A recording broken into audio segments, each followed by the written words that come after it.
miracles in the history of modern-day medicine that saved tens of millions of lives worldwide. Scientific community agrees with Trump. Lancet study found that it prevented almost 20 million deaths during their first year of use. Secretary Kennedy, are President Trump and the medical community right, or do you still believe that the COVID vaccine was, quote, the deadliest vaccine ever made? No, first of all, I didn't say that. I said that in terms of affairs reports a while ago. I said today, I think that President Trump should get the Nobel Prize. So who's right? Is Trump in the medical community right, or are you right? President Trump did an extraordinary piece of leadership. Is he right or wrong? Did COVID save millions of lives? As I said, he got Americans back to work. At that time, that particular vaccine was perfectly matched to the virus that was circulating then. And I have no idea how many lives it saved, but it saved quite a few. You know, what I find a little bit weird in this discussion, I'm hearing it over and over again this morning, Mr. Chairman, is we've got the entire medical community on one side. You got the AMA representing hundreds of thousands of doctors, the American Academy of Pediatrics, the American Public Health Association. All of these organizations are telling us that COVID vaccine and vaccines in general are safe and effective. You are casting doubt on that. Who are who are the organizations that are agreeing with you and casting aspersions on vaccines? The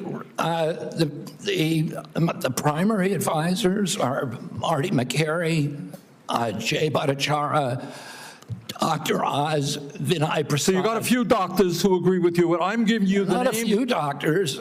What you're talking about is there's a big difference, Senator, between established science and the scientific establishment, which has been co-opted by the pharmaceutical industry. So you're telling the American people that the American Medical Association, representing hundreds of thousands of people, have been co-opted and that they should not trust their doctors. And the American Academy of Pediatrics, and by the way, just for the record, every single Republican, I don't mean to be political here, Mr. Chairman, has received PAC money from the pharmaceutical industry. Are they all corrupt as well? And I'm telling you, the American Heart Association has been co-opted by the food Everybody industry. But you, Senator. But you know what? When you ran for president, we have a corrupt campaign finance system. Maybe you will agree with me on that.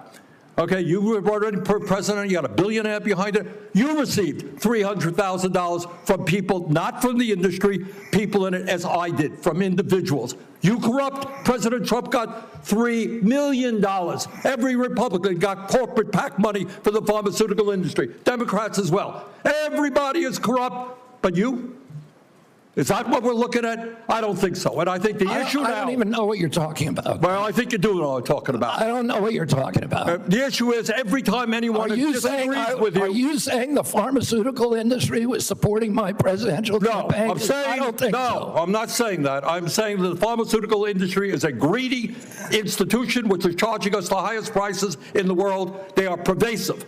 But to suggest that every institution, the AMA, the pediatrics people, is corrupt because they disagree with you is an insult to the American people. Listen, people disagree with me all the time. I have arguments in my agency, heated arguments every day with Jay Bhattacharya, with Marty McCary, with Dr. Oz. You have given the names of a few people. I have given you the names of organizations representing hundreds of thousands of doctors. Welcome back to Crossline Politics. Before we begin, make sure you like this video and subscribe to the channel so you never miss our breakdowns of the most important moments in American politics. Today's clip is a heated exchange where Senator Bernie Sanders presses Secretary Kennedy on COVID vaccines, science, and the influence of big pharmaceutical companies. And as a patriot who believes in honest leadership and real accountability, this moment deserves a clear reaction. In the hearing, Senator Sanders reminds everyone that even Donald Trump called COVID vaccines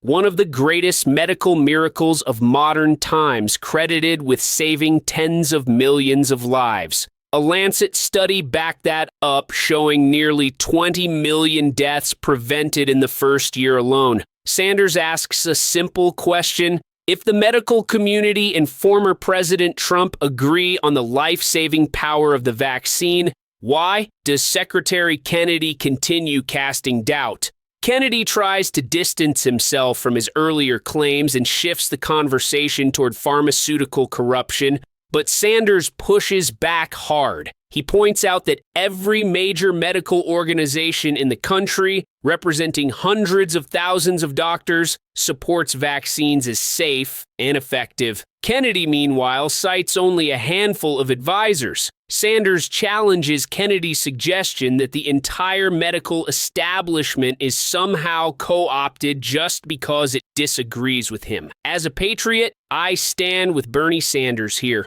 You can criticize Big Pharma's greed, and we absolutely should, but that is not the same as dismissing the consensus of frontline doctors, pediatricians, and public health experts. Sanders makes a crucial point. Disagreement is part of science, but undermining trust in every institution simply because they contradict your personal view is dangerous. Real patriotism means defending truth, transparency, and the well-being of the American people. And in this exchange, Sanders is the one standing firmly on the side of facts and national responsibility. Thank you for watching Crossline Politics. If you want more sharp, honest political analysis, hit that like button and subscribe. More videos are coming.